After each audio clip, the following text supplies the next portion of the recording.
45:2 சொல்லுகிறது, நான் உனக்கு முன்னே போய் கோணலானவைகளை செவ்வையாக்குவேன்.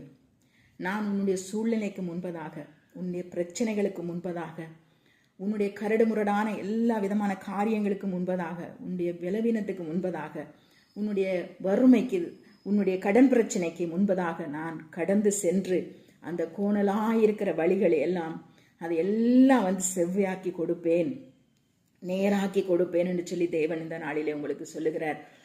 எவ்வளவு தூரம் நீங்க நெருக்கப்பட்டு, எவ்வளவு தூரம் நீங்க நடக்கவே முடியாத சூழ்நிலையில தள்ளாடி தள்ளாடி குந்தி குந்தி நீங்க நடந்து கொண்டிருக்கிறீர்களோ, அது எப்படிப்பட்ட நெருக்கமான சூழ்நிலையா இருந்தாலும் இன்றைக்கு ஏசப்பா சொல்லுகிற ஒரு வார்த்தை, நான் உனக்கு முன்னே போய் கோணலானவைகள் எல்லாம் நான் செவ்வையாக்குவேன். உன் பிரச்சனைகள் எல்லாம் பார்த்தீங்கன்னா உனக்கு நான் சரி செஞ்சு கொடுப்பேன்னு சொல்லுகிறேன்.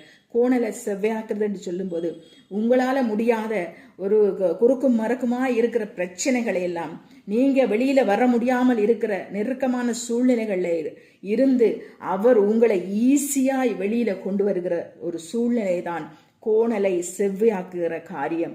இன்றைக்கு எப்படிப்பட்ட கோணல்கள் உங்க வாழ்க்கையில அனுமதிக்கப்பட்டிருந்தாலும் சரி, எவ்வளவு பெரிய வியாதி படுக்கையிலையா, கடன் பிரச்சனையிலையா, அவமானங்கள்லையோ, நிந்தனைகள்லையோ, வெளியில சொல்ல முடியாத எத்தனையோ காரியங்கள்ல நீங்க நெருக்கப்பட்டு கொண்டு இருக்கலாம். இதுல இருந்து நான் எப்படி வெளியே வருவேன்னு சொல்லி நீங்க ஆறுதல் அடையாம உங்களுடைய இருதயம் அனுதினமும் தொய்ந்து போய்கொண்டே இருக்கலாம். கவலையில, வேதனையில, கண்ணீர்ல நீங்க போய்கொண்டிருக்கலாம். ஆனா இன்றைக்கு ஏசப்பா சொல்லுகிற ஒரு அன்பான வார்த்தை, உங்களுடைய எல்லா சூழ்நிலைக்கு முன்பதாக நான் போறேன், நான் போய் அதை செவ்வையாக்கி கொடுக்கிறேன், நான் போய் அதை சரி செஞ்சு கொடுக்கிறேன். உங்களால சரி செய்ய முடியல, உங்களால இதுல இருந்து வெளியில வர முடியல, ஆனா நான் இதை செய்ய முடியும். தேவனாலே கூடாத காரியம் ஒன்றுமே இல்லை. ஏசப்பாவால உங்க வாழ்க்கையில செய்ய முடியாத காரியம் என்று ஒன்றுமே இல்லை.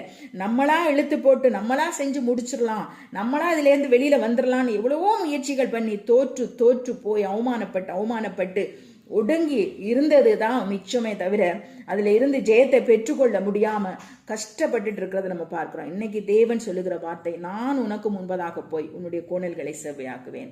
ஆமென். God bless you.